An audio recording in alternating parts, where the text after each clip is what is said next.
For folks that just joined, we're just giving people a couple more minutes to hop on the call. We will begin in 1 to 2 minutes. Thank you so much for your patience.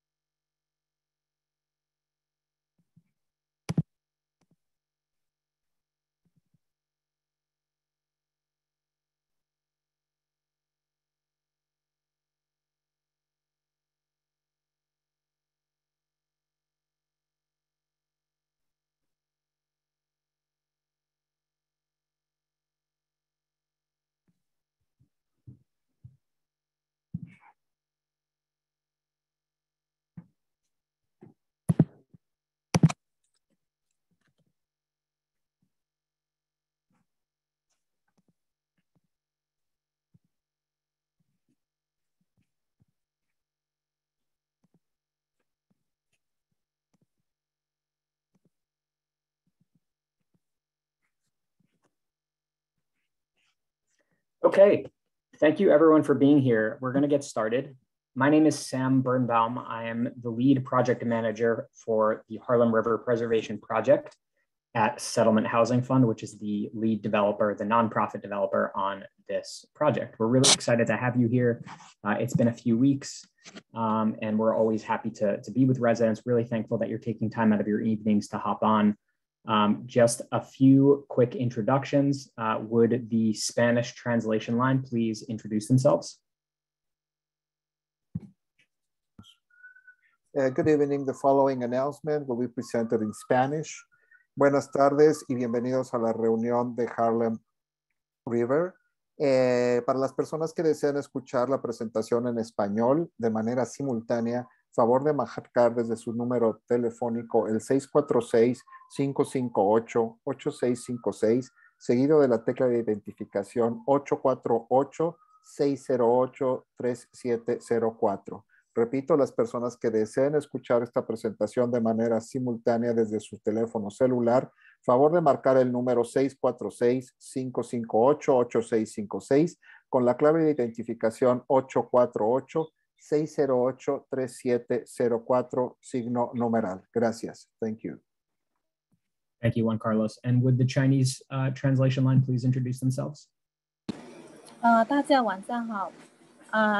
需要我讲国语的话呢，需要打这个电话646-5588656，输入 ID 会议号码571-249-1722。重复一下，电话号码646-5588656，输入 ID 会议号码571-249-1722。好，谢谢。Thank you. Thank you so much. Okay, as we always do, just a quick note on the format of today's meeting. We dropped off paper copies of this presentation to all of the households in the development, all 690 apartments. If you are listening to the audio version of this presentation over the phone, you can follow along with those paper copies of the presentation that should have been dropped off at your door. We will publish a video recording of this town hall meeting on our website, which is www.harlemriver.org by the end of next week. Everyone will be muted during the presentation itself. We will have a question and answer session at the end of the meeting.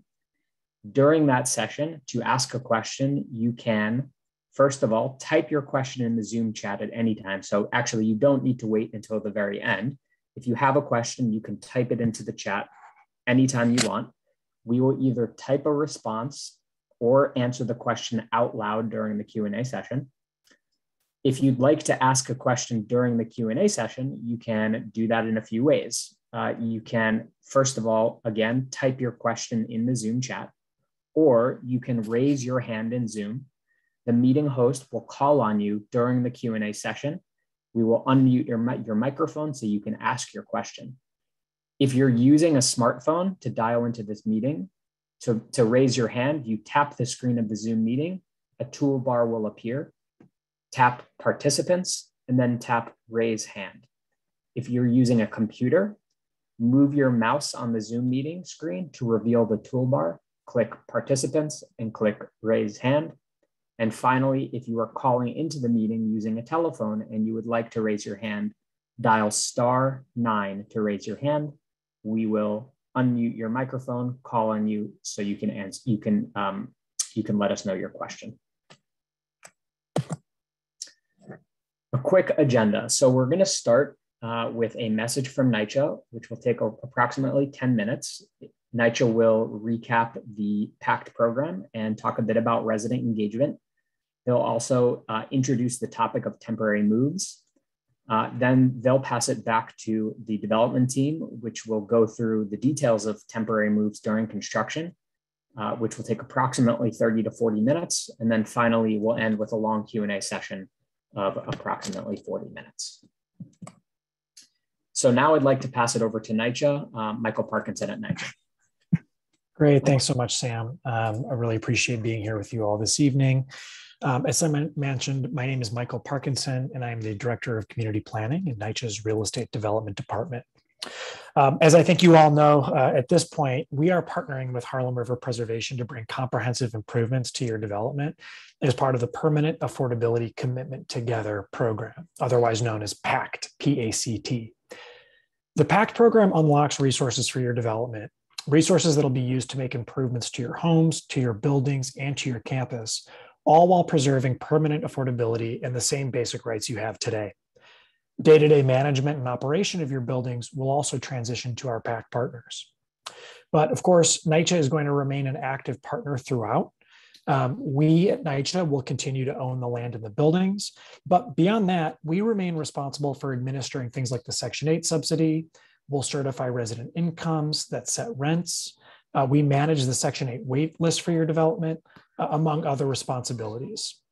And while PACT typically utilizes what we call a resident in place rehabilitation method, there are times when environmental or other health-related circumstances make it unsafe for residents to remain in their homes as work is being done.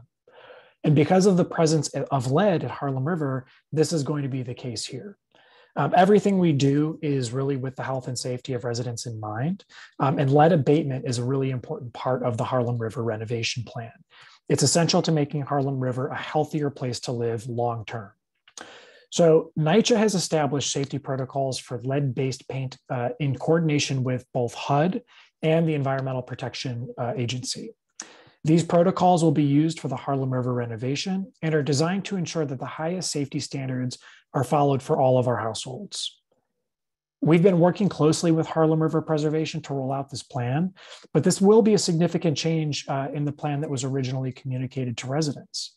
The team here is going to describe this process in more detail, but it will require that residents are out of their apartments for the duration of any work that involves lead-based paint. So you'll hear more about that plan tonight, but rest assured that everyone is also going to have one-on-one conversations with the team to talk about your particular circumstance and plan for your household. Work is going to be done safely, and Harlem River Preservation will make sure that there's no lead dust before anybody reoccupies a unit. You'll move back into your apartments, as is the right in the PACT program. No residents will be displaced because of the lead abatement work, and all of the moves are temporary. Additionally, there's going to be a temporary move agreement between you as a resident and Harlem River Preservation that will memorialize all of this. The agreement will be developed in partnership with the Legal Aid Society. And I also want to stress that all moves are going to be on site into vacant units, with only rare exceptions where units for large families are not available. Even in those circumstances, which again are rare, the team is going to work with residents to develop a plan that's going to work for that individual family or household. As residents, you will be supported through the entire temporary move process at absolutely no cost to you.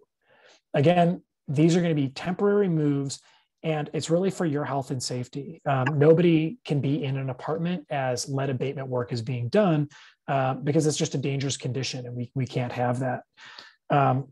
Like I said, tonight is all about really unpacking this plan and all of its details. And we'll be around throughout the conversation to answer any questions you might have. Furthermore, I just want to also emphasize the resources that we have available to you as residents in terms of connecting with us one-on-one, whether it's connecting back with the team. You can see here on slide 4, they have the hotline number for their management office. But you can also reach back out to NYCHA, either through our PACT email address, our PACT hotline, or the customer contact center. You can also visit our website, which has helpful resources that, again, explain the program, and again, links out to these contact resources that might be helpful to you. We want to be as accessible and transparent throughout all of this as possible. So please don't hesitate to ask any questions you might have. And again, this is not a fun process, right? Construction to begin with is not a ride in the park necessarily, or a day in the park, I guess is the phrase. And then adding this lead abatement work on top of it, can complicate things, or it presents even more of a challenge. But when all is said and done, it's really for, two reasons. Number one, keeping you healthy and safe, you and your family. But then number two, to actually implement a really great renovation and rehabilitation plan for Harlem River that for the years to come, I think is going to greatly benefit the residents of Harlem River. So we thank you for your patience, your cooperation, and your partnership. And we're looking forward to taking this on together. So thank you so much. And with that, I'll hand it back to Sam.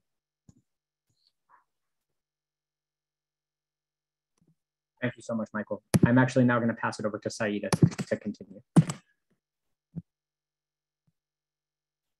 Good evening, everyone. My name is Saida Wolf, and I am a member of the Harlem River Preservation Team. And so today we'd like to talk about how the development team would like to prioritize your health and safety during construction. And because of that, each household will move temporarily to a vacant unit at Harlem River and will return in approximately 6 weeks. This is a change to our original plans. We had hoped to complete construction with residents in place. Unfortunately, after lead paint inspections and discussions with NYCHA about the safety protocols, we have determined that this is not possible. The change ensures that we are prioritizing the health and safety of all residents at Harlem River. Lead paint abatement and the repairs taking place at Harlem River will provide all residents with healthier homes for the long term. We know you'll have questions, and we are here to answer all of them. We will plan with each household directly and contact you for a one-on-one conversation. Sorry, things popping up on the screen, I apologize. Before your temporary move. You do not need to do anything now. We will reach out to each and every household at Harlem River, and as well as share our contact info for the staff. Next. To prioritize your health and safety, NYCHA, HUD, and EPA have established safety protocols for lead paint. The rules require each household to be out of their apartment during the upcoming in-unit construction work. To keep you safe from lead, dust, and debris that will be produced by the construction work, we will provide you with a temporary accommodation for approximately 6 weeks while the work occurs in your apartment. All temporary moves will be vacant, will be to a vacant furnished apartment within Harlem River. In rare cases where a unit for a large family is not available within Harlem River, we will work with that family to develop a plan that works for them. Residents will move back to their original apartment once the work is complete and their unit has been cleaned, inspected, and passes a lead dust wipe test. Your resident rights are preserved. Please be reassured of that. Residents will return to their apartments after the repairs, including a thorough cleaning and inspection. Each household will sign an agreement with the Harlem River Preservation, prepared by NYCHA and legal aid, that further guarantees this right to return to your apartment. NYCHA will monitor the progress of the temporary moves and ensure compliance with all HUD, EPA, and New York City regulations. Your rent will not increase as a result of the temporary move or the repairs. Every month, the development team will update the TA board on the status of temporary moves, lead-based paint abatement, I gotta figure this out. And general construction progress. I'm sorry, the questions, you guys have tons of questions and they just keep popping up on the screen. Next slide. When will temporary moves begin and how long will they last? Your temporary move will not occur until we talk with your household directly and make an individualized plan. The moves will begin January 2022 and will last approximately 6 weeks for each household. Your move could be as soon as January 2022 and as late as January 2025. You will receive at least 30 days notice before your temporary move. We will schedule a one-on-one conversation with you before your move. Once your temporary move begins, you will not be able to enter your apartment until the construction is complete and that unit is cleaned and inspected. And again, this will take approximately 6 weeks. Next slide. What is a temporary move? A temporary move is when a household stays in a vacant furnished unit at Harlem River for 6 weeks while construction work occurs in their apartment. We will contact each household one-on-one before their temporary move to determine the most suitable accommodation.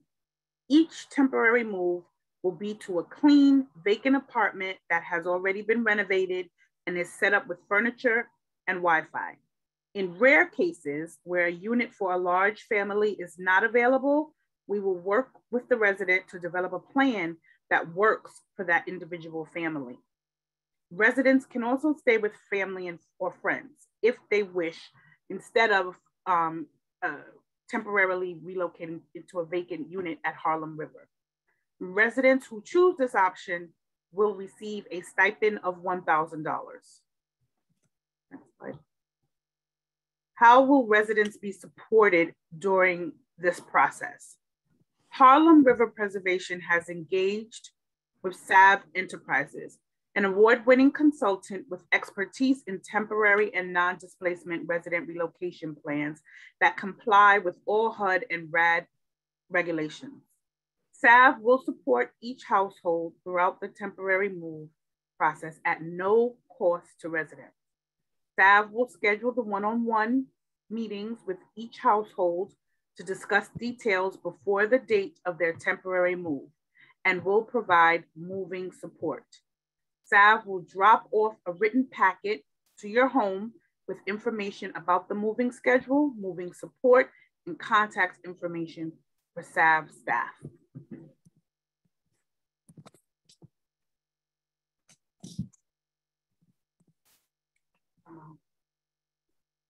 I think you skipped the slide. Keep going. Okay, I'll keep going. How will residents' belongings be secured during construction? SAV Enterprises will help you inventory your belongings before you leave your apartment for your temporary move. Each household will pack their belongings in boxes provided by SAV and cluster the boxes and furniture in the center of each room. SAV will help you pack if needed. If you are elderly, have a disability, or really for any reason, you need someone to help you pack, they will help you do so. Before construction begins, your belongings will be covered with protective material. Your refrigerator and kitchen and bathroom cabinets must be empty before you leave.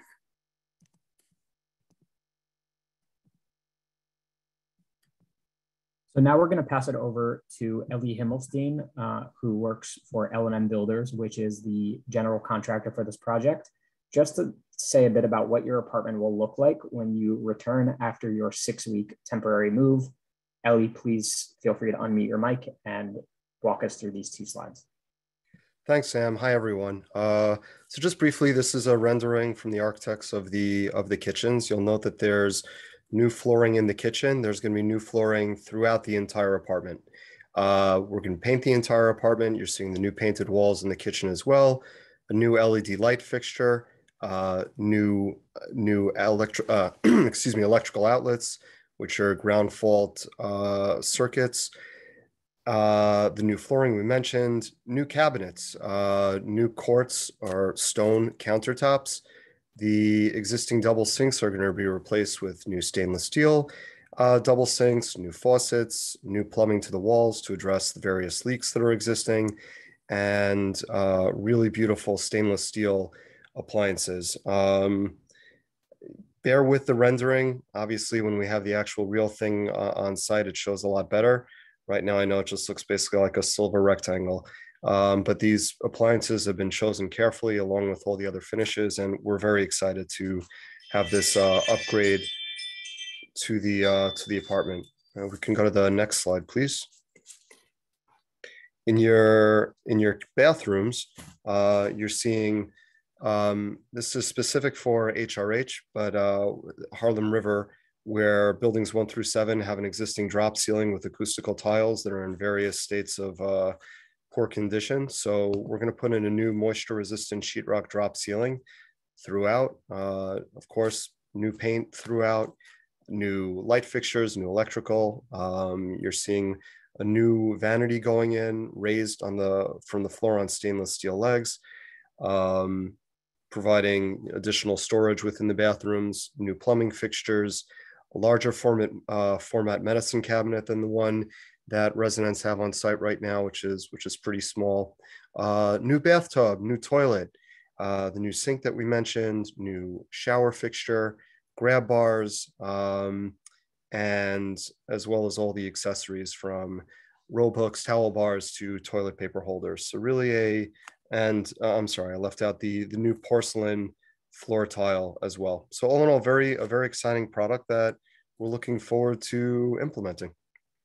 Thanks, Sam. Thank you, Ellie. Now I will pass it back to Saida.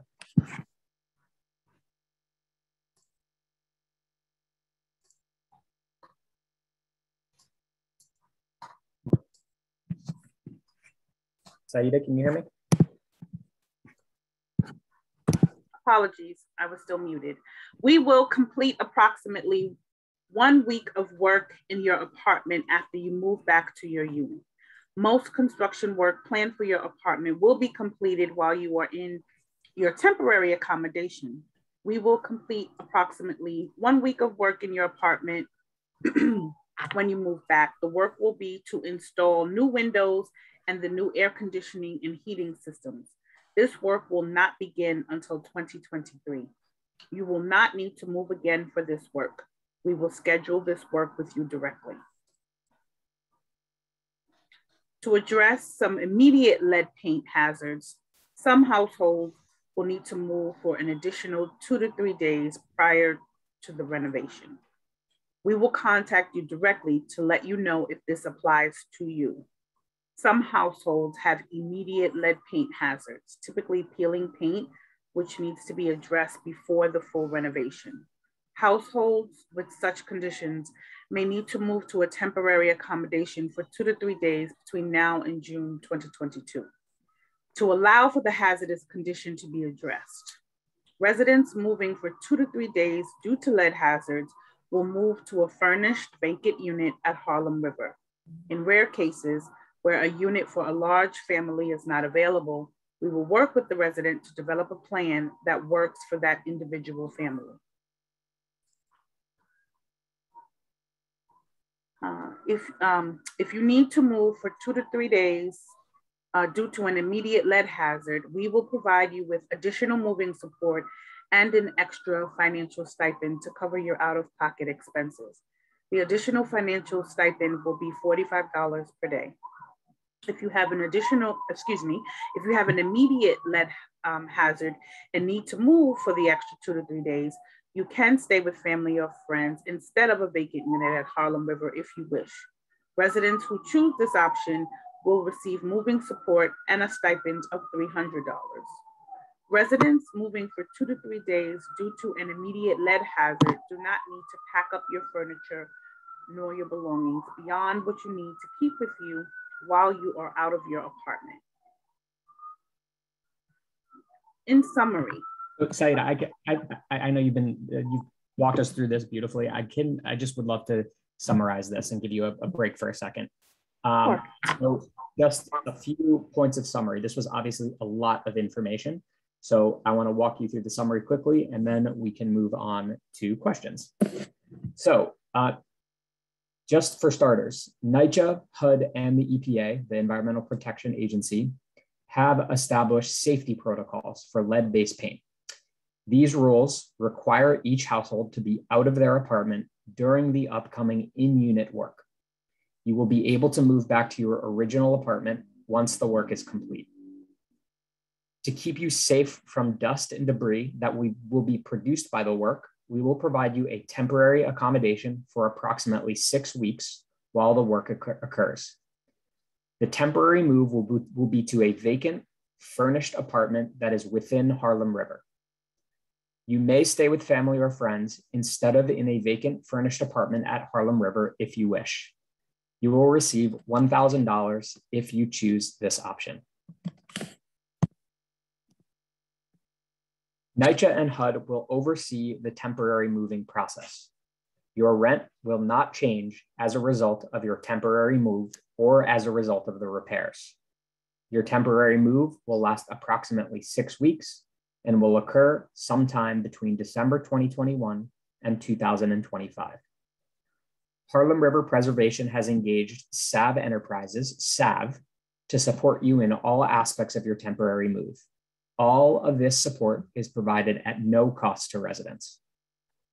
SAV will schedule a one-on-one conversation with each household at least 30 days before their temporary move to answer questions and help plan for individual considerations.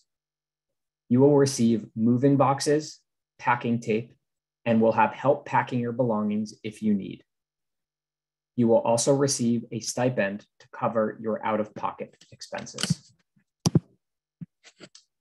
Households that have an immediate lead hazard, which is usually peeling paint, may need to move for an additional 2 to 3 days between now and June of 2022, so we can resolve this hazard quickly.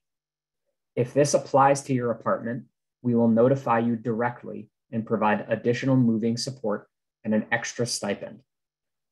If you have an immediate lead hazard and you do need to move for these additional 2 to 3 days, you may stay with family or friends during this time if you wish, instead of a vacant apartment at Harlem River.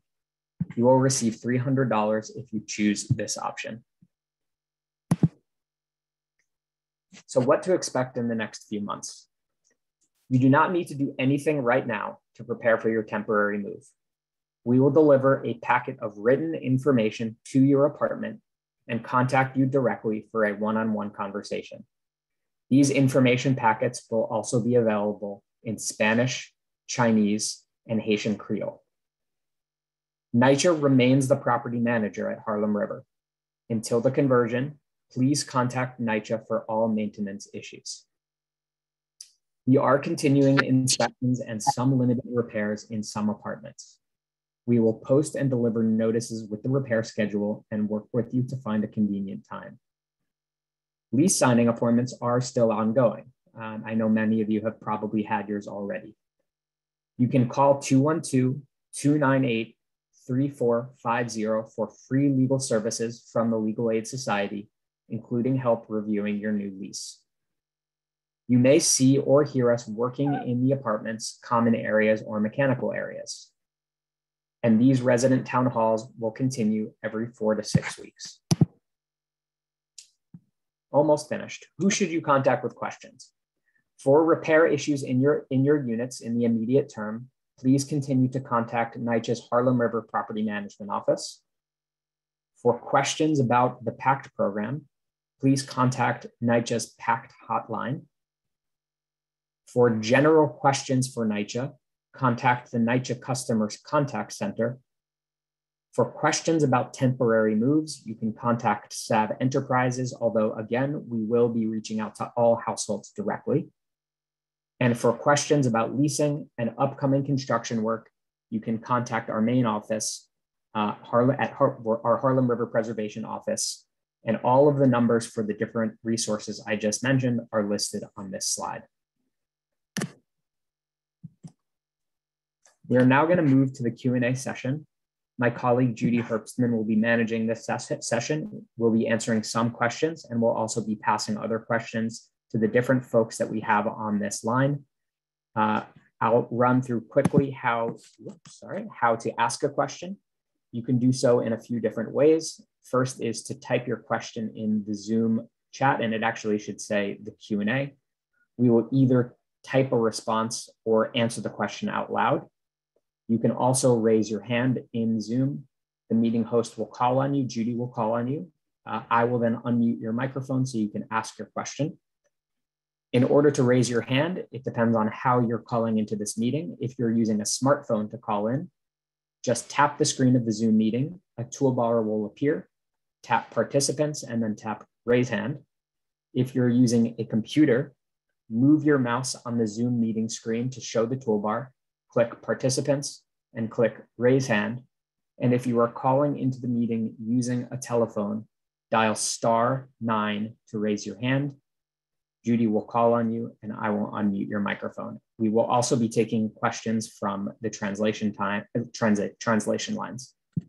Judy, please take it away. Thank you so much, Sam. Okay, it looks like we have a few raised hands. I'm just trying to figure out how to sort by raised hands. Sorry, give me one moment. It should show them all at the top, Judy, if you click participant. I just got it. Okay. Let's start with Donna Stevenson. Hello. Yes, hi. Hi. I don't see you. See me? I can't see you, but I can hear you. Oh, okay. I can see you now. You can hear me? Yes. It keeps going out. Oh, I'm sorry. Okay, well, I want to know it. Okay, well, why does it keep going out? Can you hear me? Yes, we hear you fine. Okay, I can't see you. That's why I keep going. But I just want to know, the furniture that you're going to provide us with, where's this furniture coming from? Is it new or old? Because it's COVID out here, and people, I don't want to be sleeping on other people's beds. We're not allowed to take our own beds with us or anything? So it's a great question. So a few things. First is that our assumption is that everyone's going to want to bring their own beds. And so we will be moving your beds for you. The other furniture that will be in the apartment is going to have a professional cleaning service that will clean between each occupant. Oh. Okay, thank you. Sure, thank you. Okay, the next person that I see is the phone number that ends 3149.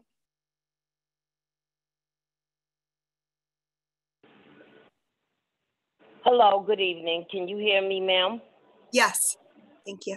Yes, how you doing tonight? My first question is, it says on the page that says your resident rights are preserved. Okay, it's a paragraph at the end that says, Harlem River Preservation LLC, prepared by NYCHA and legal aid that further guarantees this right to return to your apartment. So is this true? If you sign something that guarantees you the right to return your apartment? Yes, I will say you have the right to return, but we know that this makes people really uncomfortable. So in addition to having the right to return as part of the RAD PACT program, you will also have this temporary move agreement that guarantees your right to return. I'm gonna ask Michael Parkinson, can you jump in to explain it a little bit further? Hi, good evening. I'm sorry, my video has stopped again, so I can't. Can you, in the meantime, while I'm trying to get my video working, can you reiterate the question? I may have missed the last part of it. Yeah, it's just asking about, oh, sorry, go ahead. I actually have another question after that that's very important, but my only question with this first question is, do we have to sign anything giving us the legal right to return to our apartment? Because that's what it says in the literature here. Yeah. You won't need to sign anything for that right to persist. There will be, and the team can speak to this in more detail, but there will be an agreement that that you will sign that essentially is holding the team accountable for what they're saying they'll do in terms of the lead abatement and the temporary move plan. So really that's for you to hold them accountable for their actions, not vice versa. It's nothing that you need to sign to proactively or guarantee your right to return. That will happen automatically. Okay, the other question was, okay, I had 3 different figures. There's a list of numbers. It said 1 bedroom, 200, and somebody said 300. Then I heard somebody say 45 a day. Then one guy said $1,000 if you stay with a relative or friend. Can you clear that up, please? Yes. So there are different financial incentives for the various costs. So the first financial incentive, I'm just going to start with the big number, is $1,000. And that is if you decide to stay, instead of staying in a vacant unit on site, if you instead decide to stay with family or friends or somewhere else at your election. To be clear, we will have vacant units available for everyone, but we know that some people might want to stay with family or friends instead. If you choose to do that, then it's $1,000.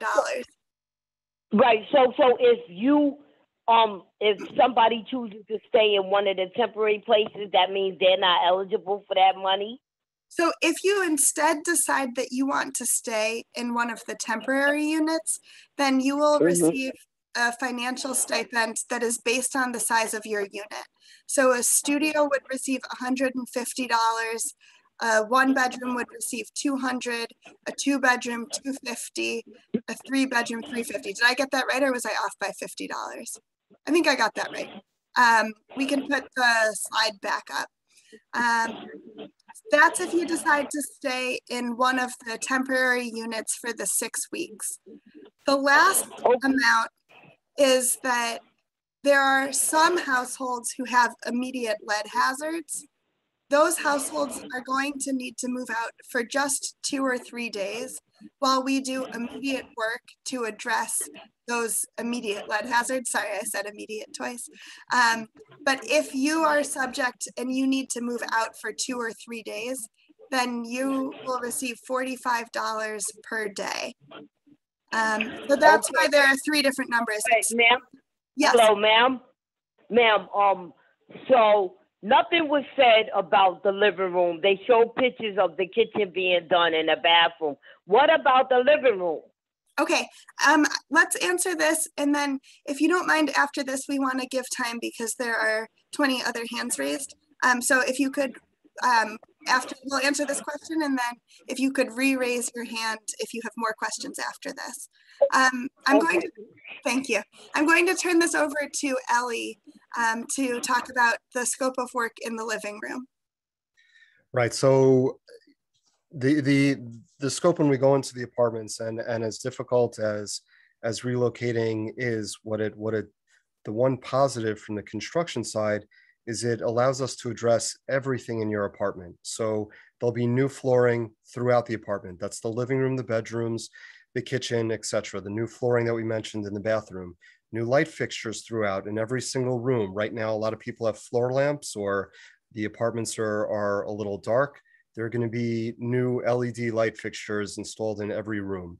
We didn't talk about the new windows that are going in, the new heating and cooling system, which is also going to be going in, new base molding, new paint throughout the apartment, new doors, new shelving in all the closets, new closet doors, new apartment entry doors, which are more secure. So it's a really comprehensive scope. So pretty much new smoke alarms, carbon monoxide detector. If you have a specific question you want to put in the Q&A, I'll answer it quickly. But if you see it, we're addressing it essentially in your apartment. Thank you, Ellie.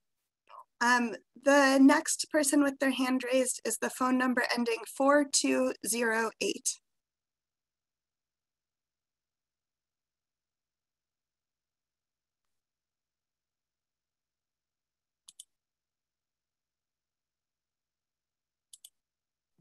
Sorry, Judy, I haven't unmuted. Can you say the last 4208? Is that what you said? Yep, I think that they're That's good. me. Yes. Oh, okay. Sorry about that. Hello, good afternoon. Hello. Or good evening. So there's no way the tenant can stay in their apartment while this work is being done? Unfortunately, no. And I think we actually have Dan Green on, who's the Director of Compliance for NYCHA. Is Dan on? And is Dan able to speak? Sam? Dan should be on. I can check the participant list. Matt, yeah, I think Matt Charney is also on. Matt, do you know if Dan was able to join us tonight per the plan? I don't see him on the panelist list, but I can respond. My name is Matt Charney from NYCHA. I'm the Vice President of Design and Construction. And Harlem River, as you know, is one of the properties in the HUD agreement that NYCHA signed with HUD in 2019 as one of the early abatement properties. And due to the age of Harlem River and the amount of paint and lead paint that was used, there's extensive lead paint. So this project, one of the main benefits of this is all lead will be abated as part of this project. And to do so safely, there's no way to have residents in the units while this work is going on. And essentially, so to do the abatement work itself, you have to really cordon off the area. All the workers are in protective gear. No one's allowed in there until a clearance is obtained. So you have to sample all the floors and all the surfaces where the lead is being abated. And then you have to take those samples to a lab and get a clearance. And sometimes those samples come back and you're still showing positive for lead dust on the surfaces. And so you have to go back and re-clean and re-wipe everything down until those surfaces are cleared. Due to the amount of lead, this work will take weeks of just for lead abatement. And so there's no way to do this without temporarily moving residents from their apartments. And this is a change to what we were originally hoping, but there's just no way to do it due to the amount of lead after the testing that we found in the apartments and strict adherence to the HUD and Environmental Protection Agency guidelines. So you sure it's going to take 6 weeks and you're not going to say, oh, we got to have 2 or 3 more weeks?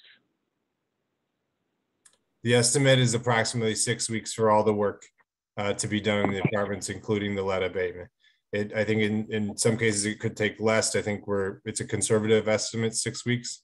There may be a few cases where they run into on some of the larger units where they might run into something that takes a little bit longer, but 6 weeks is a conservative estimate. Okay, thank you. You're welcome. Thank you. And I think I heard Dan in case you wanted to add anything, although thank you, Matt. No, I think Matt said it all. Matt said it all, but I am able to answer any questions now. So thanks. Thank you so much. Okay. The next phone number that I see is, I'm sorry, not a phone number, is the person who's logged in as Jasmine Coco.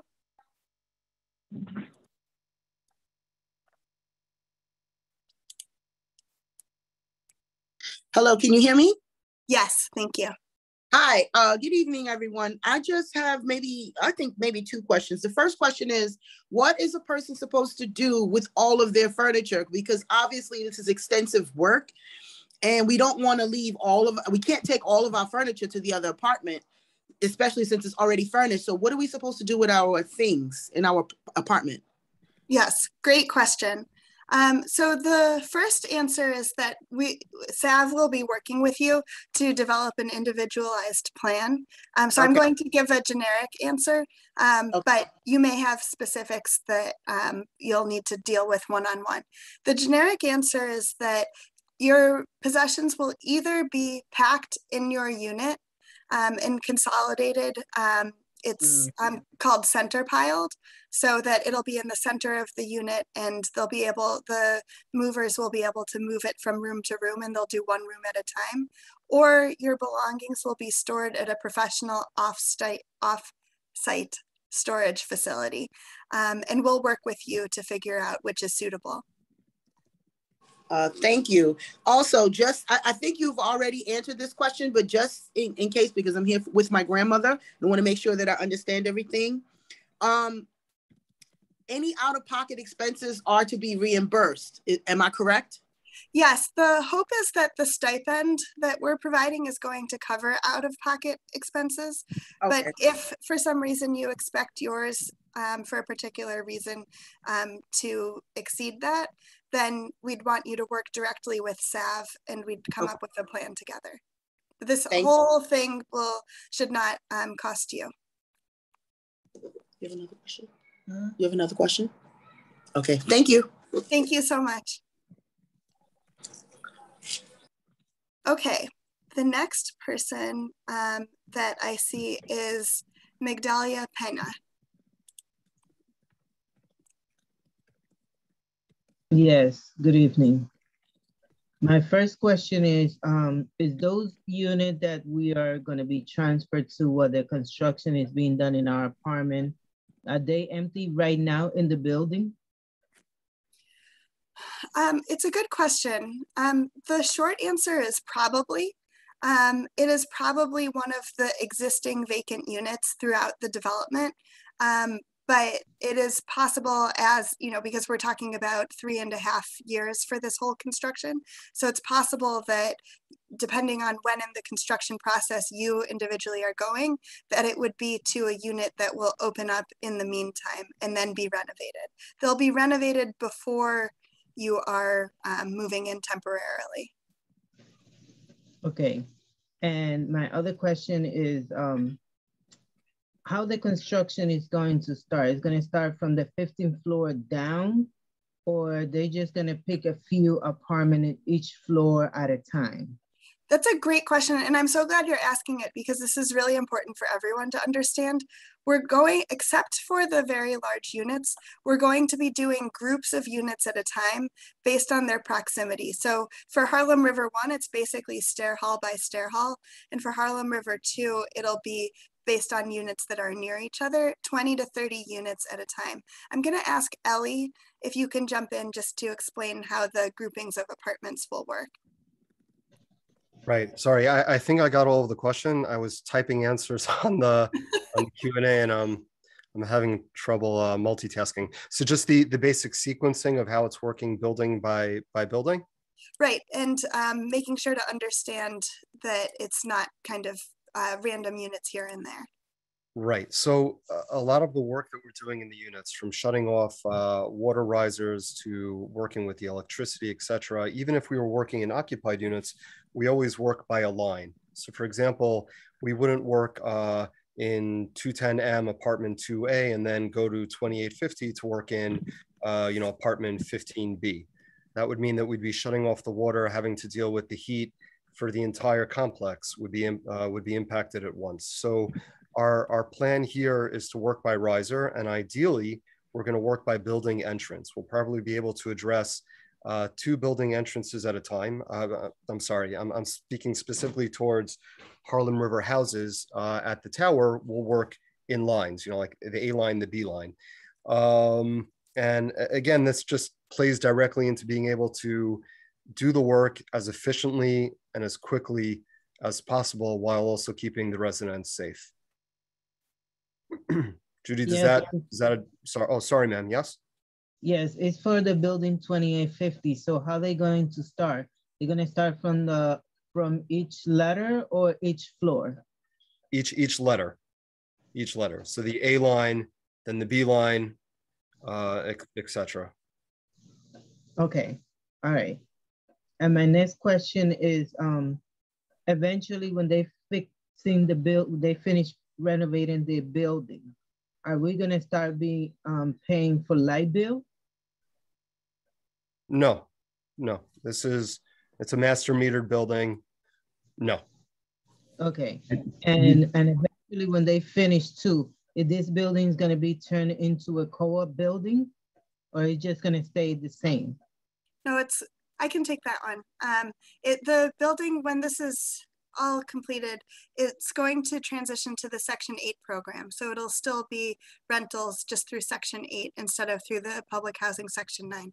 One thing I just wanted, a question came up in the Q&A that was related to your question, Ms. Pena. And so I wanted to see, Ellie, if we could have you answer this live. One of the questions someone asked is, will people live right upstairs and downstairs while all the lead dust is being released around them? I was wondering if you can answer that question.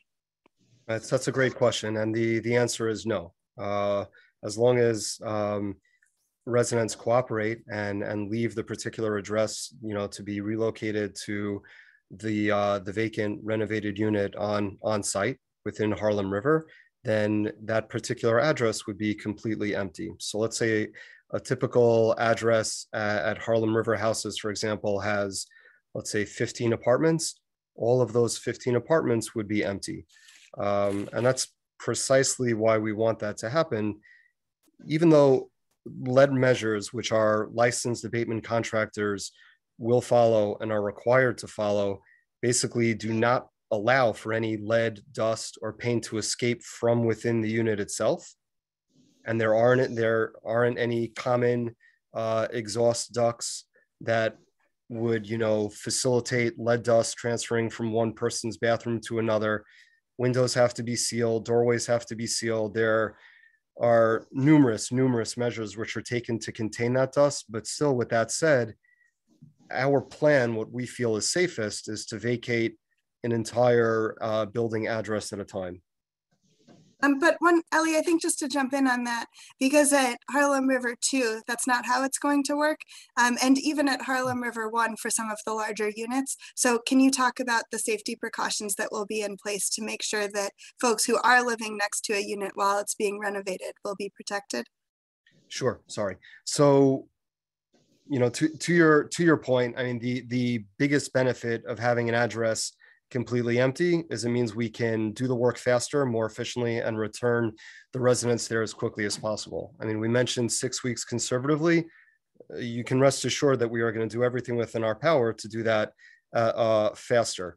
The lead procedures that all licensed abatement contractors are required to follow start right at the apartment entrance. You'll see a double blind plastic entrance in front of the door. You'll see a wet towel or some kind of mat in front of the entranceway that's going to pick up any dust from potentially a worker walking in and out. Once the workers are inside the apartment, the various abatement methods that might free up lead paint in order to remove it require HEPA filters, closing all the windows. There's no, the apartments actually get stuffy and uncomfortable, but that's the process. Our workers themselves are wearing Tyvek suits. They're covering everything, including their boots. There's to be no transfer of any material from within the apartment to the outside hallway, unless it's in a gooseneck bag or drums or, following the required protection methods. So you're really sealing off and isolating an entire unit. Thank you. Okay, so for that reason that you were talking about the lead and all this sealing, so they're gonna remove all our furniture and stuff from our apartment because we don't want all those things to go into our clothes or furniture, right?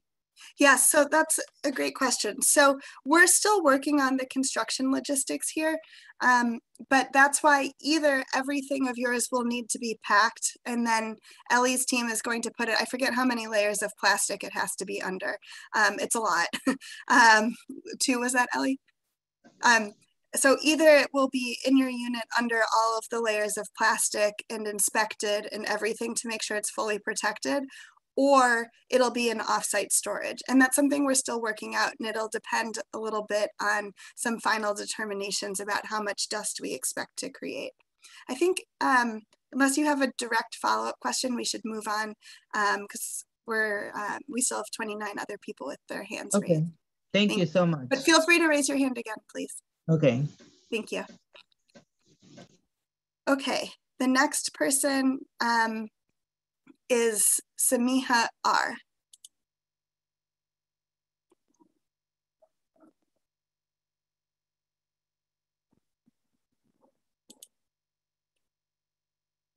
Samiha R., we've invited you to unmute. Hello. Yes, thank you. Good evening. How are you? Good. Okay, during the move and the renovation, what's going to go on with the post office and receiving your mail? Like, will they still deliver mail to 2850, or will we be going to the post office to pick up mail? Great question. We've had a surprising number of conversations about this. The short answer is that we'll be able to provide access to your regular mailbox throughout the construction process. Unrelated to when you're moving, there will be times when we'll be working in the common areas for short periods of time, and we'll need to make arrangements there, specifically when we're doing the common areas and need to protect the area specifically where the mailboxes are. But in general, while you're out of your unit, you'll still be able to access your regular mailbox. Ellie, did you want to add anything to that? No, sorry. I think you stated it perfectly. There was a lot of back and forth as to how to facilitate making sure the tenants could have access to their mail, and that was the current solution, which we felt was best, to just leave things as is. One other question. Sure. Another tenant brought up the subject of not wanting to sleep in someone else's bed, and you mentioned that you're allowed to bring your bed. Is that correct? Yes, and it's not actually you having to carry it across the campus, but we would provide professional movers who would bring your bed for you. Even if you have like 3 bedrooms and have to move like 3 beds? Yeah, yes. Okay. And one other question, last question, I'm sorry. What about your closets with all your clothes? Should every bedroom clothes be removed from the closet and packed, even if you're not taking all of those clothes? Right, so you'll need to take whatever you want with you for the 6 weeks, and then and pack that to go with you. And then you're also going to need to pack all of your belongings, clothing, things in your cupboards. You're going to have to empty your refrigerator. All of that needs to be emptied so that we'll be able to fully renovate all of the spaces where you're currently storing items. Anything in your bathroom, all of your personal possessions will need to be packed because this is such a comprehensive renovation. Anyone who needs packing support will be able to receive packing support, and then we'll help with moving and with putting everything under either the protective dust coverings or with moving things to offsite storage. Okay, and that would include all hallway closets, room closets, just everything in the house. Everything. And to make it worse, it's also anything you have on your walls. Take down everything off the walls, of course, because they're going to paint. Oh yeah, what about your TV that's hung on the walls, the flat screens that's mounted? Yep, so we'll be working with you, and we want you to bring this up in your individual meeting with SAV, but we'll work to unmount and then remount your televisions. Okay, great. Thank you very much. I appreciate it. Thank you. And also, this is Sam. I just want to also add and remind everyone that this is, first of all, a perfect place to ask questions, but this will also certainly not be the only place to ask questions and receive information. You will, reminder, have your in-person conversations with SAV one-on-one for every household. And also we will be dropping off an informational packet at every household that includes, first of all of the information that we've talked about tonight, many of it with even more detail. And it will also include our contact information. So I don't want, if we aren't able to get to every question tonight, I don't want folks to worry. There will be many, many forums for you to ask questions and receive information. Thank you. Yes, this is just the first. Okay. Sorry, it's a little hard to see order. If you've already answered a question and don't have a new question, can you please unraise your hand? Okay, let's take a moment and see if there are any questions from the Mandarin line.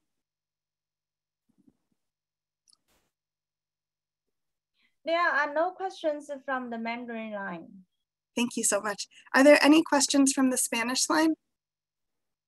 Yes, I have a question from the Spanish line, and this is from Alicia Caballero, Harlem River 1. when will the construction start? Great question. So the construction for the site as a whole is going to start in January of 2022. We are still working out which stair hall will go in which order. So any individual stair hall will take place between January of 2022 and July of 2025. And it'll just be for 6 weeks, not for 3.5 years.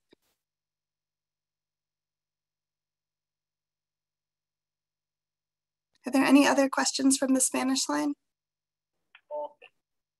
No, no questions so far. Thank you. Thank you. Okay, the next person with their hand raised is the telephone number that ends 3310. Oh, did we do that one already? I'm sorry.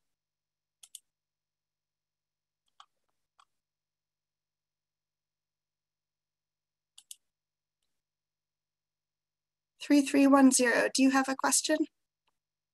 Yes, good evening. I've been to a place in Brooklyn that Red went through. The hallway is smaller. It was dust in the hallway. The elevator was broke. A whole lot of problems with this going on. And what about, we have a lawsuit going. So why y'all trying to rush this Red through and HUD didn't approve it yet? Yeah, thanks so much for the question. I can't specifically speak to Brooklyn, but maybe Michael, since that's another NYCHA development, you can talk about that. No, I'm telling you what I know already. Right, yes. I've seen what Red looks like. And why do y'all need to take up our fireproof floors? All these years ago, they put them in. It must be a good reason they put them in. Okay, yeah, hi, this is Michael from NYCHA. Can somebody allow me my video? I'm sorry, I feel like I'm speaking. I'm not able to turn my camera on. If somebody can just grant me that permission. I was on earlier. Answer my questions, please. Sure. So I unfortunately, I can't speak to your specific circumstance either in terms of the hallways being small. Which development specifically are you referring to? Independence Towers in Brooklyn. Okay, so I'll let any of my colleagues who might have information on how that scope was developed chime in. But I think generally speaking, sometimes there are trade-offs in scope. And so things like reconfiguring a lobby space or a hallway or accommodating different types of garbage chutes have other repercussions. So I don't know exactly what the circumstance was at Independence Towers with the hallways specifically, but I'm sure that was some trade-off for another improvement that was made there. The second part of your question about the floors at Harlem River, I would have to defer back to the team. But I think just generally speaking, ma'am, the way that we approach these types of renovations and projects is to solicit input from residents, share out information about how scopes are being developed with one goal in mind, which is really, well, two goals maybe. One, to comprehensively address all of the identified capital needs, but then also two, give residents a great place to live and come home to. And that is directly informed by feedback along the way. So I think that you'll see here, the way the scope is developed really is responsive to things that this team has heard through this process and will be, sort of reflective of the residents' vision for their homes moving forward. But I understand you've seen examples in the past that you think should be improved on. And so we take that to heart. Okay, thank you, Michael. The next question is from Blanche. Oops, I just lost you. There you are. Hi, good evening, everyone. I wanted to know, will there be any, because this is going to be a long transition, and during the time we're transitioning back and forth, will there be some type of counseling, or because it's going to be a lot of crisis going on, moving your stuff and staying in an unfamiliar place? Will there be someone there to help us and to talk to us during the time in the period of the 6 weeks? Yeah, that's a really great question. So I think we have, we've mentioned before that we have a partnership, and part of the arrangement is with PSS, who's going to be the social service provider on site. And we have the executive director of PSS on the call. So Remus, are you able to jump in and answer that question? Do you have speaking abilities? Yes, they just unmuted. So hi, I'm Remus Jason with Presbyterian Senior Services, PSS. We're the social services partner. I'm happy to try to address this offline. Is there a way to get the contact information or to answer these questions? Yeah, I think what we'd ask, instead of asking people to share confidential info, is to send a chat directly to Remus. Okay. And if you're not able to do that, you can also email us or call us through any of the phone numbers on the printed materials, and we can do that offline. But maybe, Remus, you could talk a little bit more broadly about the social services plan.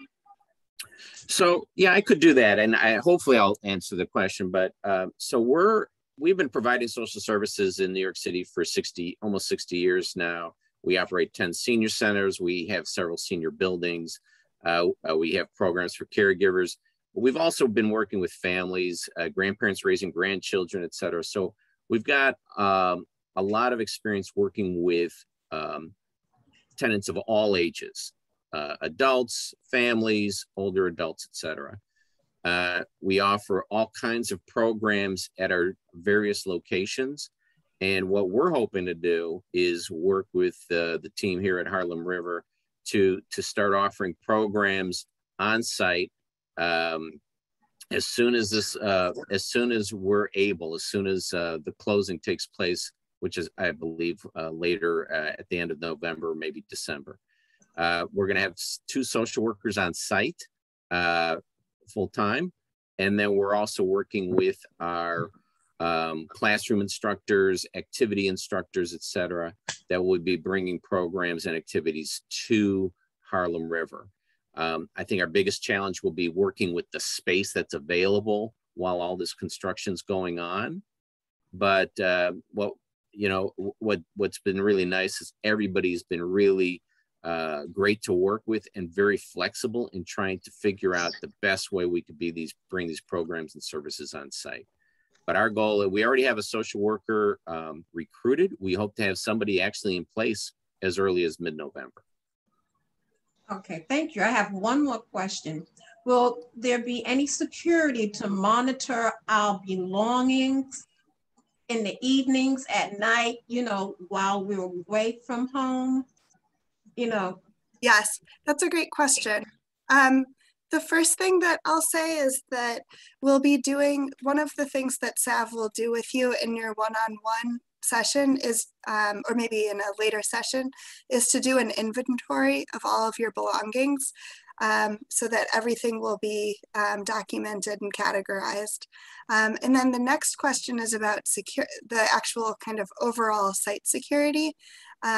And what we'll be doing temporarily and, during construction and then more broadly. And I don't know if we have our security director on, but we do have Doreen Isley, who's the regional property manager. Doreen, can you talk a little bit about security, please? Yes, I'd be glad to. Good evening, everyone. There will be security with the contractors as they perform work in the various buildings. So you don't need to worry about your belongings. We take this as a very, very high priority, and you need not worry at all. After the construction, there is a plan to have expanded security on the site, which will include many, many, many cameras. So we have security at the very top of the list, because with all the conversations we've had with the residents as they come in to sign their leases, security has been at the top of theirs. So we're taking security and the protection of your belongings extremely seriously. Thank you. Thank you so much. The next person is the phone number that ends 5096.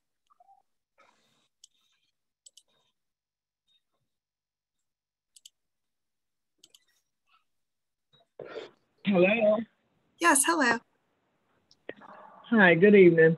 I just want to ask a couple of questions. One is about once you open up one apartment to clean it out and to make sure you put everything down, what about the rodents and the roaches? Because you can, with the incinerator locked up at this time, there's a lot of roaches that's getting backed up into the apartments. So what happens when you open up somebody's apartment to clean it out, to do this? What's going to happen with that? Are y'all going to exterminate before you do anything? Yeah, I don't know, Ellie or Doreen, which of you? Sorry, here's my toddler. Ellie or Doreen? I imagine we could both address it, but look, our construction office is on site right now, and I get the same mice and cockroaches that I imagine a lot of the residents are getting as well. And it's a combined effort. I think it starts in the cellars by replacing the older compactors, by cleaning the trash chutes, by replacing the trash chute doors to ensure that garbage can be thrown away in a clean fashion and not end up being left outside in the hallways. When we open up any walls in the apartments, when we remove cabinets, addressing any of those openings properly, coordinating with Doreen and Priscilla and their team to have from CNC management to have exterminators in the units while we're doing the work, to really just approach the entire building at once. And I think that will dramatically turn things around. Okay, thank you. And the next question is, if the apartment is painted one particular color out throughout the whole entire apartment, if you would like to paint your living room a different color, is that allowed? Do you have to pay for that? Is there a penalty for that? So we have the same color, basically a white paint, decorator's white paint for every unit.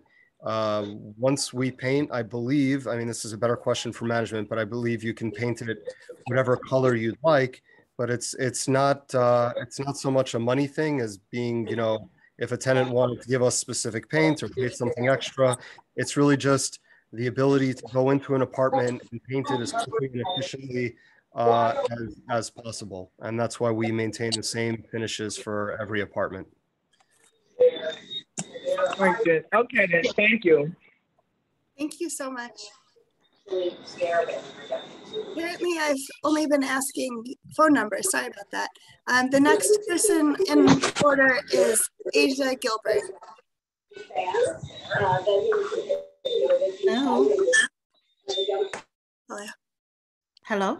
Yes, hi, we can hear you. Hey, how are you? My question is in regards to, I guess, the stipend. So I prefer not to stay in one of the units. And so my question is, if the stipend is less than your rent, are you responsible for paying the rent while you're being displaced? Yeah, that's it. Yeah, that's a great question. I think the short answer is that because we are making the apartments available, we are expecting people to continue to pay their rent. But that's a conversation that we've been having for several weeks with NYCHA, and we're still trying to figure out all of the ins and outs. So the short answer is yes, but we will make sure to provide any additional details as soon as we have them, which we would expect to have in the next few weeks. Okay, thank you. Sure, thanks. Okay, the next person is A. Gabriel. Hi there, can you hear me? Yes. Hey there, I'm just concerned that the CNC management and L&M have been called number 2 on the worst evictors list. Why has NYCHA chosen a landlord that's known for being a predatory landlord? Is it possible that there could have been a better selection? Second of all, a question that a tenant asked earlier, there's a lawsuit going on to prevent CNC from pressuring tenants to sign these leases. Does Harlem River Preservation or Settlement Housing or someone from L&M have any comment on that lawsuit? Okay, so we have two questions. The first is about CNC and L&M, and just want to say specifically that, and maybe after I'm done, Michael, you can also jump in, but that I'm not, this isn't the right forum to debate whether those statistics are accurate or what that means. But what this is the right forum is to to the victors list. It's on the, it's pretty scientific actually. Yep, so we're not going to get into that right now. But what I will say is that this program is part of, it's overseen by HUD and by NYCHA. And there will be no residents who are displaced as part of this program. And we can say that very, very firmly. Michael, I don't know if you want to jump in on that note. Yeah, sure. I mean, I would also note that I think, every landlord across the city has had issues or circumstances where that extreme action is an outcome of number two. They have the second. Understood. I understand. I understand that. So I think what is unique about this scenario is that NYCHA is still going to provide oversight and administration in this program. Like I mentioned to start, the Section 8 subsidy flows through us. NYCHA is the one that certifies incomes and sets rents. But what's more is we have sort of authority over any actions against tenants, including evictions. And, it's our priority that this, as Judy was just alluding to, that these investments and these improvements are for the current tenants of Harlem River. The idea here is to make improvements to satisfy residents' needs and give them a great place to live. And so we're not interested in displacement or eviction as part of that. And we actually have we'll work with the team on any outstanding cases or issues moving forward, but they will not have the opportunity to evict any tenant without NYCHA also overseeing and agreeing to that process. So at Ocean Bay houses, after they did the RAD conversion, more tenants were evicted than in any other NYCHA development. So why should people believe that when you say that? Sure. So at Ocean Bay was a circumstance where there were a number of, look, there were a number of evictions at Ocean Bay. You're not wrong about that. What actually went through the process was inaccurately reported widely. So that first and foremost, the numbers were inflated in what was shared publicly. But a lot of those cases too were vacant apartments. There were formal cases that had to be taken through the process because there was nobody living there or the occupants were never on the lease. And just, I'll say another way that we learn lessons every time we do programs like this, and we've strengthened and bolstered our response to tenant protections. And that's something that we prioritize and will prioritize here moving forward. But I appreciate that. So thank you for the comment. The fact that Senate Majority Leader Chuck Schumer said that privatization should be halted at Harlem River. I would defer to the senator. You'd have to ask the senator. Thank you so much. Thank you, Michael. The next question on the list is from phone number 8136.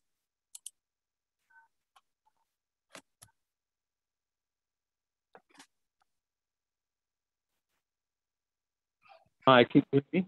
Yes. Can you hear me? Yes. I have a couple of questions, but besides that, NYCHA supervising isn't, I'm not sure that gives me a lot of confidence, given how well they've supervised everything for the last 40 years. HUD sent a letter, someone at HUD sent a letter to a group of tenants saying that the conversion at Harlem River houses only had an initial application and hadn't been approved. So how can you make a plan to move forward if the conversion hasn't been approved? Thank you so much. It's a great question. And I think I have a second question, but that's my first question. Go ahead. Okay. I think it might have been answered in the type questions, but just to reiterate, the conversion will not go forward until HUD approves it. We do require HUD approval in order to do this conversion, and we are working closely with, NYCHA is working closely with HUD in order to gain approval. Right. So, all right, so they're accurate in saying it hasn't been approved. So, that's correct. So this January date is really dependent on HUD giving approval to the conversion, right? Correct. We expect to receive HUD approval during November, and that's why we're planning on a December conversion. Right. The second question is, why do people have to sign leases? Why people are being asked all over Harlem River since like March, at least March, to sign leases with CNC, not with Harlem River Preservation, but with CNC Management. And they've been told that if they don't sign the lease with CNC Management, they can get evicted. And second, they're now being told if they don't sign the lease with CNC Management, they won't get any repairs. So why is the lease with CNC Management as opposed to Harlem River Preservation when CNC Management is a private company and these RAD conversions, from what I read, are supposed to be managed by nonprofits? Yeah, so I think just two quick notes. The first is that the reason why it started in March is because we're still going, and it takes a long time because there are 700 different households, and so that's why we started early. The leases become effective upon the conversion, so the leases, you still currently are living according to your public housing lease, and then as soon as we convert, we need everyone to be on the new packed lease, and that's because it won't be a public housing development anymore. And so it just takes some time to get through all of the households. The second is in terms of why it's with CNC. CNC is going to be the managing agent, and so they're running the leasing process. I could be wrong, but I believe that the actual lease agreement is with Harlem River Preservation LLC, and then CNC would be indicated as the managing agent, but the legal agreement is with... On the top of the lease, it says CNC. It says CNC as the... Sir, I'm sorry. I'm sorry, sir. This is Lori Broderick, Director of HUD Compliance with Harlem River Preservation, and the lease actually has Harlem River Preservation listed as the owner and CNC Apartment Management listed as the managing agent, including the development name and then the residence information. So I'm not sure what lease you received, but definitely we can schedule something to go over the lease in more detail. Thank you so much, Lori. And if anyone is still curious about leasing, I know many folks have already had their leasing appointments. This is Sam, by the way. The lease is and has been for quite some time available on our website, harlemriver.org, with all of the different riders included. So please feel free to look it over. And again, Legal Aid Society is available to provide free legal support if any tenant has any questions or just would like to review it with them. I believe their phone number is also on our website, but if you are unable to find it, please reach out directly to NYCHA for it, or you can also reach out to us at info@harlemriver.org and we will provide it to you. Thank you. Okay, the next question is from Julissa. Hi, how are you? Can you hear me? Yeah, sorry, I'm doing well. How are you? So there's just 3 quick questions I want to ask. The radiators that are here, these radiators are going to be gone. Are they going to be gone? Because I do have a problem with trying to clean behind them. There's so much accumulated dust back there. Are those going to be removed? Short answer, yes, but not necessarily during the 6 weeks that you're out. So Ellie, can you jump in to talk about the radiators and how and when they'll be removed? So we're still finalizing the means and methods, and how we do that will impact on when exactly we remove them. But like you said, the quick answer is that the radiators, as well as the existing steam risers, condensate risers, will all be removed. Okay. And then how do I know if my building is Harlem River 1 or 2? Unless you live at 2850 Frederick Douglass Boulevard, you are part of Harlem River 1. Okay, so I'm 1. Okay, and the temporary move, I'm sorry, this just one more short one after that. The temporary move, is that close by us, where we at now? Yeah, it'll be in one of the units at Harlem River 1 or Harlem River 2. So it'll be between the river and, sorry, actually, I think that's a little bit of a confusing way to do it, but it'll be within the development. Okay, and then I'm not sure exactly who answered this question before, but it was said that there is an estimated 6 weeks. So does that mean that there is a possibility that it may take longer than 6 weeks? Ellie, do you want to take that one? So it's a great question, and it's a fair question. So yes, we said we said that the 6 weeks was a conservative estimate, meaning that we've tried to come up with a time frame that we can beat. So if we say 6 weeks, we hope to improve upon that. Is there the outside possibility that something can happen that will bring us beyond that 6 weeks? It's always possible. God forbid there could be a fire. There are any number of odd things that can happen. Our goal, what Harlem River Preservation plans on holding us to, is that 6 week time frame. Okay, thank you. Sure. Thank you, Ellie. Also, I think I see a question in the chat where I created some confusion by saying it won't be public housing. It won't be Section 9. It will be part of the Section 8 program, and your developments will still continue to be owned by NYCHA. So just wanted to make sure that I'm not causing additional confusion. Okay, the next person with their hand raised is Jerry Waters.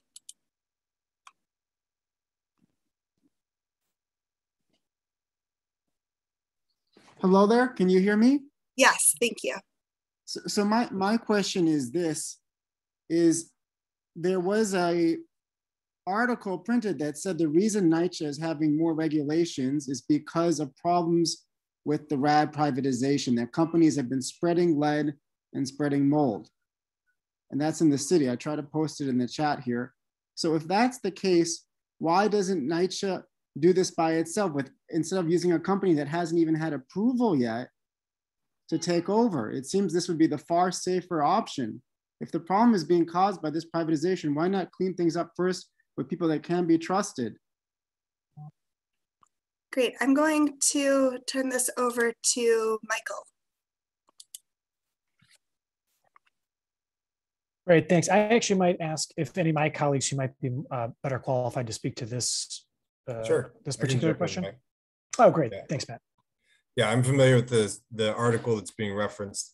I think that there are issues, and I think the article, in my opinion, points out some fair points, and I think there's some untrue statements in that article, but there's no doubt, there's those issues that come up and we try to address them. Dan Green from our compliance department is on it, and he investigates any concerns or complaints that come in with the PACT program. And we take every issue and concern seriously. But I think by and large, what's been pointed out in that article or others are a small handful of cases. We've converted over nearly 10,000 apartments now through PACT. And I think by and large, residents are happy. We've taken a lot of groups on tours of developments that have already converted through PACT. Some of them are still under construction. Some of them have completed construction. And I think by and large, residents are happy with the product, and so is NYCHA. There's room for improvement. Issues arise, and we try to address them when they come up. But I think that the benefits of PACT far outweigh the issues that have come up. And I think if I've been in a lot of NYCHA buildings, and I'm sure a lot of people on the phone on this call have lived in NYCHA for a long time, and we're seriously struggling to keep up maintenance and operations with our property. So we think that PACT which was created under the Obama administration, is the best solution for a lot of our buildings right now. Thank you, Matt.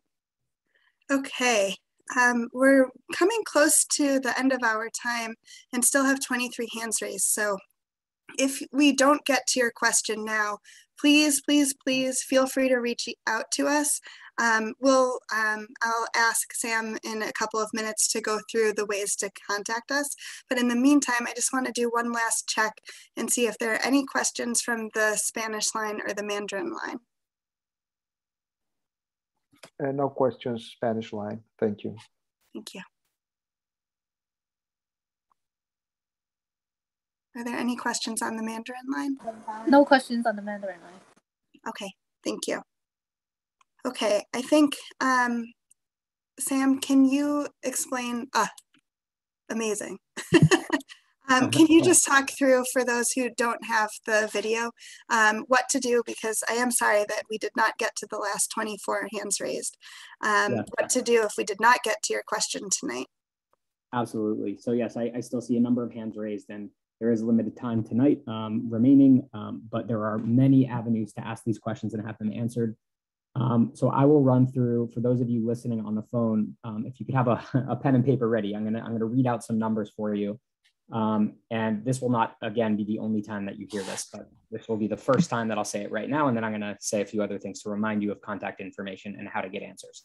First of all, for repair issues, if you have any repair needs in your apartment right now, please note that NYCHA remains the property manager through until closing. So please contact NYCHA's Harlem River Property Management Office if you have any repair issues in your home that you need help with. The number is 212-368-2900. That's 212-368-2900. For questions about the PACT program, so the program that is actually that Harlem River is part of, you can contact the NYCHA PACT hotline. There is a phone number and an email address. I will read both of them. The phone number is 212-306-4036. That's 212-306-4036. The email address is PACT, that's P as in Peter, A, C as in Charlie, T as in Thomas, at nycha.nyc.gov. Just three more. For general questions for NYCHA, you can contact the NYCHA Customer Contact Center.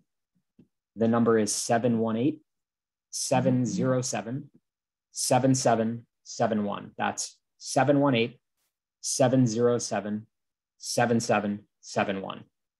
For questions about temporary moves, you can contact SAB Enterprises. Their phone number is 203-219-8101. That's 203-219-8101. Please note that you don't need to do anything right now in terms of temporary moves. We will contact you directly well in advance of your apartment's scheduled move date. But if you do have questions, please feel free to reach out to that number. And finally, for questions about leasing and any upcoming construction work or any other general questions for our development team, you can contact us, Harlem River Preservation. I'll read the phone number and the email address. The phone number is 212-862-1399, extension 2719. That's 212-862-1399, extension 2719. And our email address is info@harlemriver.org. That's info@harlemriver.org. This has been a really wonderful evening having you all and hearing your questions. We're really thankful. A lot of these are really difficult questions, and we know that this process is complicated and certainly uncomfortable. We hope that we could provide a little bit of a sense of comfort tonight, and that we can continue to do so over the coming weeks and months as we continue to engage with you, answer your questions, and provide support. So with that, thank you. Sorry, Sam. I think that we are going to have Donald Notice or Saida while Charles close us out. Thank you. Donald or Saida, please to close us out.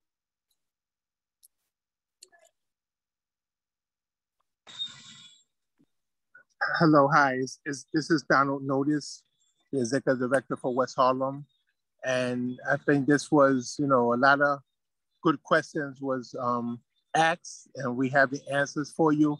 I just want to ensure to the residents of Harlem River that West Harlem Group Assistance and Settlement Housing is committed to get this project done. And we're, working within the guidelines of NYCHA and HUD to make sure that it happens. We're here to answer all of your questions. We're here to, make this a smooth transition.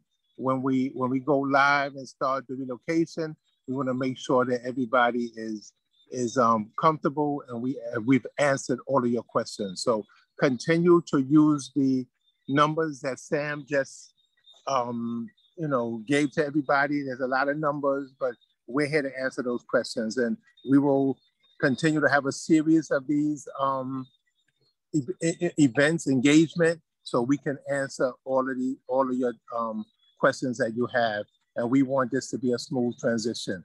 We look forward to continue our relationship with Harlem River, and we want to, we have a commitment, as I said, from 2 not-for-profits in this deal: Settlement Housing, West Harlem Group Assistance, who is community-driven, and we're going to make this a smooth transition and make sure that all of your questions are answered, and you will get at the end of the